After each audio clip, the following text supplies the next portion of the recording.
नमस्कार, मैं नवनीत को टीजीटी मैथ शिक्षा विभाग हरियाणा से आपका आज की गणित की कक्षा में स्वागत करती हूँ। बच्चों, आज हम घातांक और घात के बारे में पढ़ेंगे कि यदि हमें कुछ बड़ी संख्याएं दी हों तो उन्हें हम किस प्रकार से पढ़ेंगे। जैसे पृथ्वी का द्रव्यमान, संख्या को आप किस प्रकार से पढ़ेंगे। इसी प्रकार से यूरेनस ग्रह का द्रव्यमान इतने किलोग्राम है। पृथ्वी या यूरेनस ग्रह किसका द्रव्यमान ज्यादा है। उसके पश्चात सूर्य और शनि के बीच की दूरी आपको दे रखी है तथा शनि और यूरेनस ग्रह के बीच की दूरी आपको दे रखी है। क्या आप इन संख्याओं को पढ़ सकते हैं? इनमें से कौन सी दूरी कम है? बच्चों, ऐसी बहुत बड़ी संख्याओं का पढ़ना, समझना और उनकी तुलना करना कठिन होता है। इन संख्याओं को सरलता से पढ़ने और समझने और उनकी तुलना करने के लिए हम घातांकों यानी एक्सपोनेंट्स का प्रयोग करते हैं। तो हम सीखेंगे कि घातांकों का हम किस प्रकार से प्रयोग करते हैं और बड़ी संख्याओं को हम इनके रूप में किस प्रकार से व्यक्त करते हैं। तो सबसे पहले हम लेते हैं एक संख्या 10,000। अब हमें पता है इसको हम 10,000 बोलते हैं, पर अगर हमें इसे घातांक के रूप में व्यक्त करना हो, हम किस प्रकार से करेंगे। 10,000 को मैं लिख सकती हूँ 10 गुना 10 गुना 10 गुना 10। तो बच्चों, इसमें 10 कितनी बार आया? 4 बार आया। 10 की घात 4। अब इसमें मैंने 10 की घात 4 बोला है। कोई संख्या जितनी बार आती है वो उसकी घात होती है। अब इसमें 10 में ये आधार है 10। जो रकम रिपीट हो रही है, बार बार आ रही है, वो है आधार हमारा। और जितनी बार आ रही है वो है घातांक, घात का अंक। घातांक यानी घात का अंक। कितने अंक की घात आई है? 4 अंक की, तो घातांक है 4। इसे हम ये भी कह सकते हैं 10 की चौथी घात।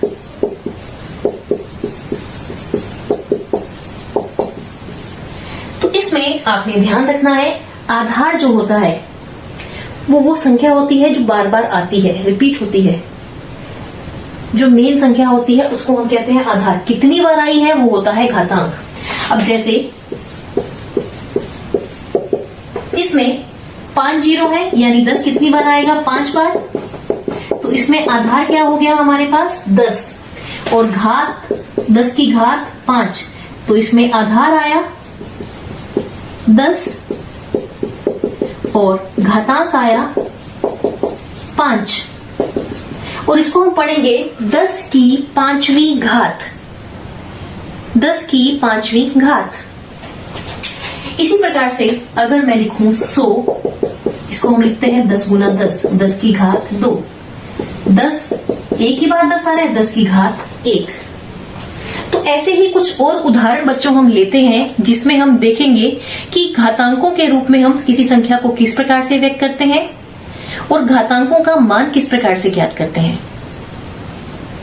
तो चलिए देखते हैं। तो बच्चों, अब हम कुछ एग्जाम्पल लेने जा रहे हैं जिसमें हम देखेंगे कि यदि हमें घातों के रूप में संख्या दे रखी है तो उसका मान किस प्रकार से ज्ञात करेंगे, और यदि घातांकीय रूप में व्यक्त करना है तो किस प्रकार से करेंगे। इसमें हमें घातांकीय रूप में दे रखी है, घात में दे रखी है, और इसको हमने घातांकीय रूप में व्यक्त करना है। तो पहले हम देखते हैं घातांकीय रूप में दी हुई संख्या का मान किस प्रकार से ज्ञात करते हैं। 2 की घात 6, 2 कितनी बार आ जाएगा? 6 बार। 1 2 3 4 5 6, जितनी घात होगी आधार उतनी बार आएगा। इसमें ये था आधार और ये थी घात। इसको हम कहते हैं घातांक, घातांक, घातांक। तो आधार उतनी बार आएगा। 6 घात है तो 1 2 3 4 5 6, तो ये बन जाएगा 2 दूनी 4, 4 दूनी 8, 8 दूनी 16, दूना 32, 32 दूना 64। उसके बाद नेक्स्ट है 3 की घात 3।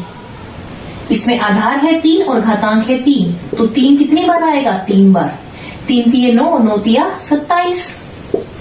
उसके पश्चात 5 की घात 2। तो 5 कितनी बार आएगा? 2 बार। 5 पंजा 25। तो याद रखना है आपने, आधार की जितनी घात होगी आधार उतनी बार आएगा।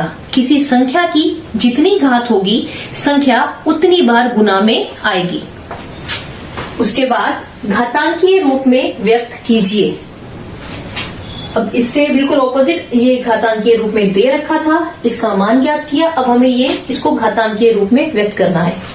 गिनिए 6 कितनी बार दे रखा है? 1 2 3 4। तो इसमें 6 4 बार दे रखा है, तो 6 की घात 4, आधार 6 है और घातांक 4। t 2 बार दे रखा है, t की घात 2। इसके पश्चात देखिए इसमें आधार समान नहीं है, एक बार a दे रखा है, फिर c दे रखा है, फिर d दे रखा है। तो पहले हम लेते हैं a कितनी बार दे रखा है? 1 2 3 4, a की घात 4, फिर गुना का निशान। c कितनी बार दे रखा है? 2 बार, c की घात 2।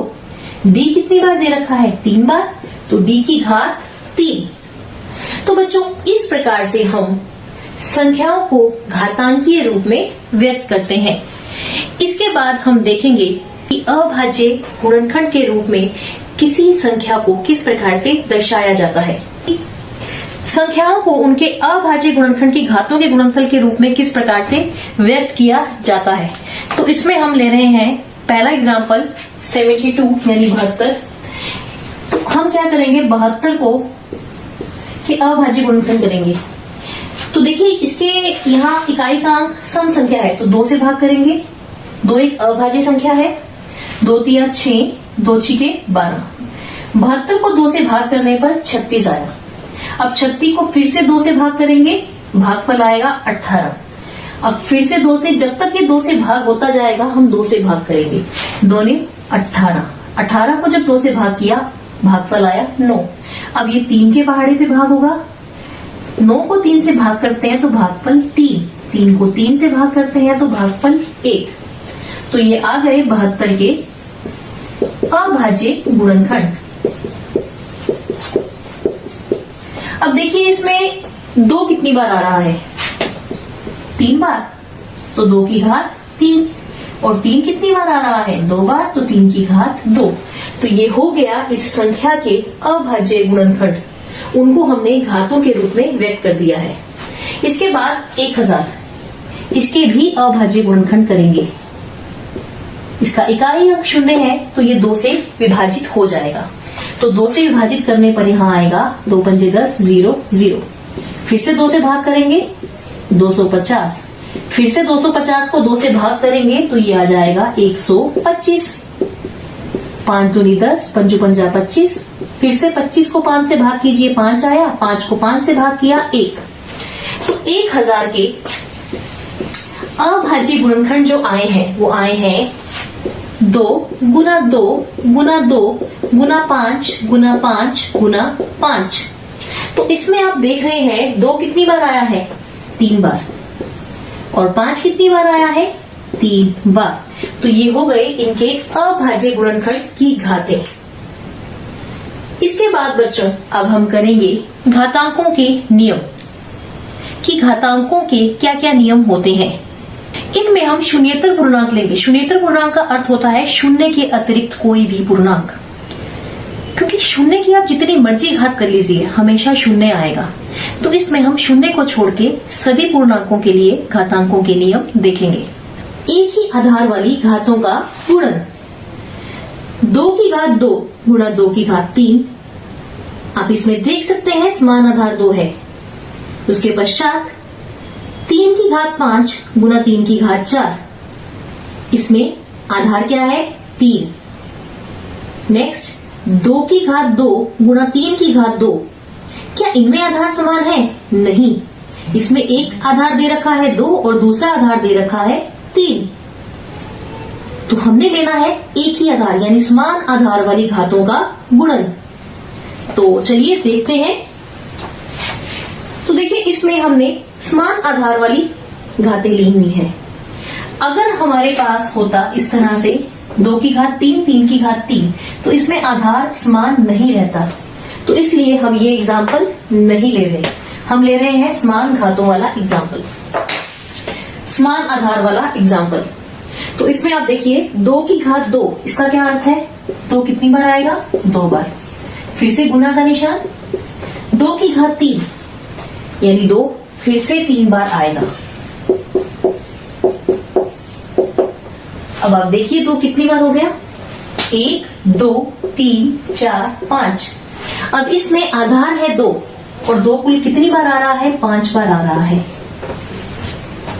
नेक्स्ट 3 की घात 4 यानी 3 को हम 4 बार लिखते हैं, हमने लिख लिया 4 बार गुना। 3 की घात 7, 3 को 7 बार लिख दीजिए। 1 2 3 4 5 6 7। तो ये कुल कितनी बार हो गया 3 इसमें? 1 2 3 4 5 6 7 8 9 10 11 बार। तो हम लिख देंगे 3 की घात 11। उसके बाद 5 की शक्ति 3, तो इसको लिख सकते हैं 5 3 बार गुना 5 की घात 2।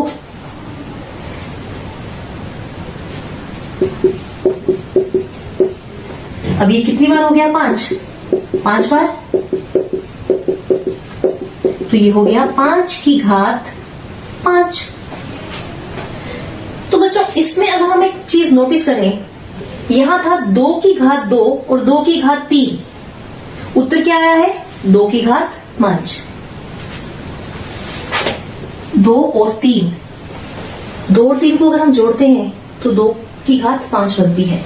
तो यहां से हमारे पास आ रहा है 2 की घात 2 गुना 2 की घात 3 बराबर 2 की घात 2 जमा 3, 2 की घात 5।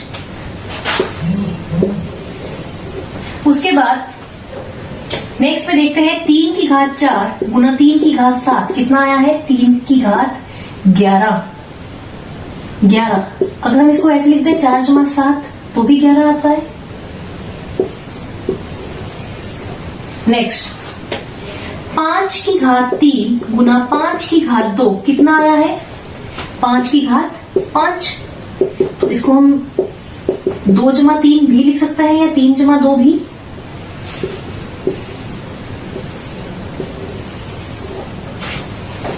तो बच्चों इससे एक कंक्लूजन निकल रहा है क्या, कि यदि समान आधार वाली घातों को हम गुना करते हैं तो उनके घातांक आपस में जुड़ जाते हैं और आधार समान आ जाता है। तो इसमें अगर हम मैं 2 को 2 से गुना कर रही हूँ और इनकी घातें अलग अलग हैं तो इनकी घातें जुड़ जाएंगी, घातांक जुड़ जाएंगे।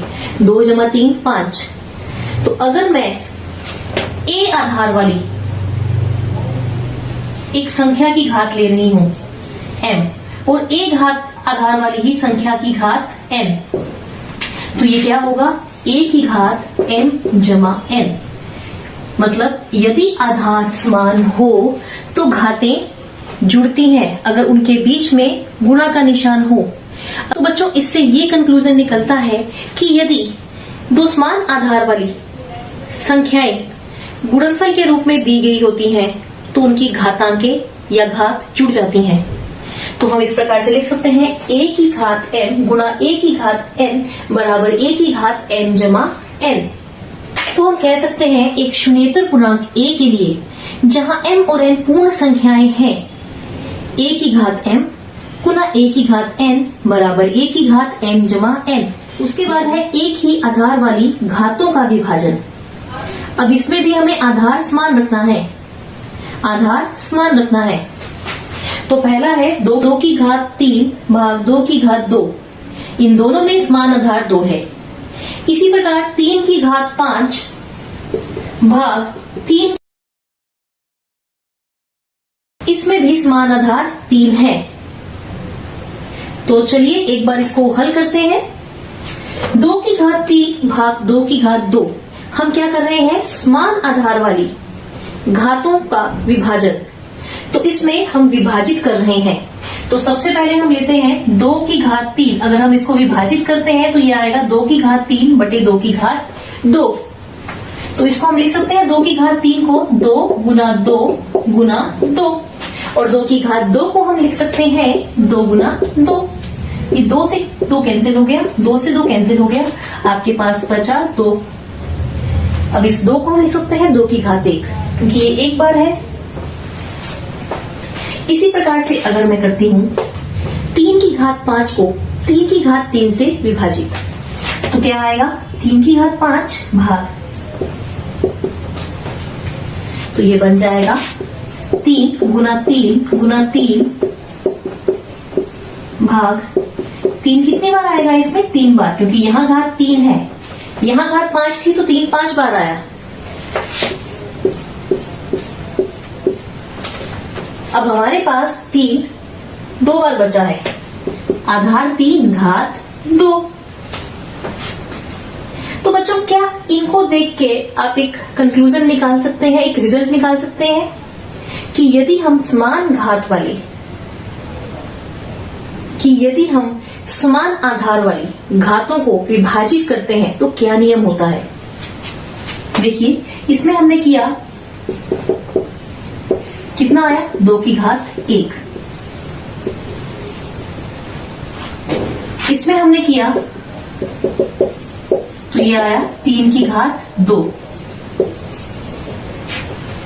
तो यानी ये आ रहा है 2 की घात 3 माइनस 2, और ये आ रहा है 3 की घात 5 माइनस 3। 3 में से 2 गया 1, घात 1 आई, 5 में से 3 गया 2, घात 2 आई। तो यानी यदि हमें समान आधार वाले घातें विभाजित करनी हो तो हम उनकी घातों को क्या करते हैं, घटाते हैं। बच्चों इसमें एक कंडीशन ध्यान रखनी है, इसमें अगर मैं a की घात m ले रही हूं भाग a की घात n, तो a की घात m माइनस n कब आएगा, यदि m बड़ा हो n से, m बड़ा हो n से।